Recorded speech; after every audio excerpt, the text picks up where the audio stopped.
Rousey, we're here post-match after today's 1-1 draw against Bridlington Town. Give us your thoughts on that game. I think it was a game that we were fully in control of. You know, when you look at the first half, there were only really one team in it. Their keepers had multiple saves to make. But the longer the game goes on, if you leave the game wide open and you allow teams to stay in the game and don't put things to bed or don't grab the game by the scruff of the neck, you always leave yourself susceptible to that. And it's, you know, exactly what you thought might happen. The longer the game goes on and you leave it wide open, is exactly what's happened. A sucker punch of a goal, not tight enough in the left back spot, didn't get tight enough to the man, little ball down the channel, Shep then has to come across on the cover.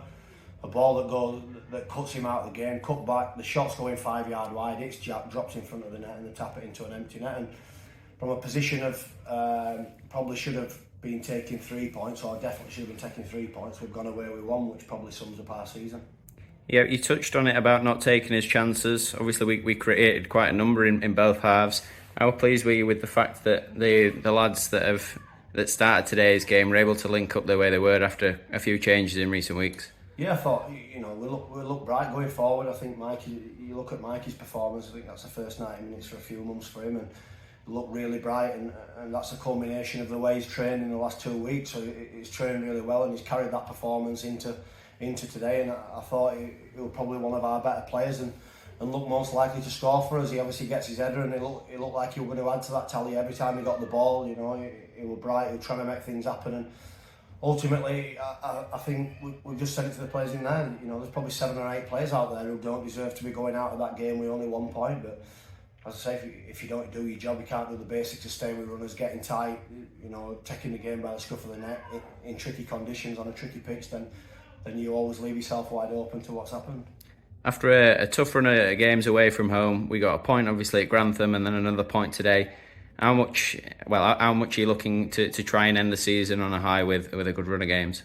We won't let the season go out on a whimper, and no matter what that culminates in at the end of the season, it's our job to make sure we take pride in our performances, both individually and collectively. So, you know, the players have just been told that we're certainly not going to let the season just fizzle out. We're not just going to let the season just go. But ultimately, when you're in control of games, and I could list them, I'd probably need 2 hands to list them, the amount of times we've dominated games, especially at home, and only come away with 1 point. I think we could go through 5 or 6 performances where we've absolutely dominated the game and come away with a point instead of 3. And when you do that, you know, the league table's always going to tell that you're at times going to be an also-ran rather than a team who's in the top 5 knocking on the door. And that's the disappointing thing for us. We've been a team who competed really well with the better sides in the division, but every time we've had to take the game by the scruff of the neck and go and sort of blow teams away or put a good performance together, then obviously we've had a massive problem, and that hasn't happened. And then next week, Sheffield, the game against Sheffield. What are you looking for from that game? A really good performance. We need to get on the front foot. We need to start turning 1 point and 0 points into 3 points. And as I said, regardless of what happens this season, we want to win the next game, and then we'll focus on the next game after that, and we'll continue to try and take 3 points every game we play. And if we do that, you know, we'll see where we are at the end of the season. But it's important we finish the season strong and have a good go. Cheers, mate. Thank you.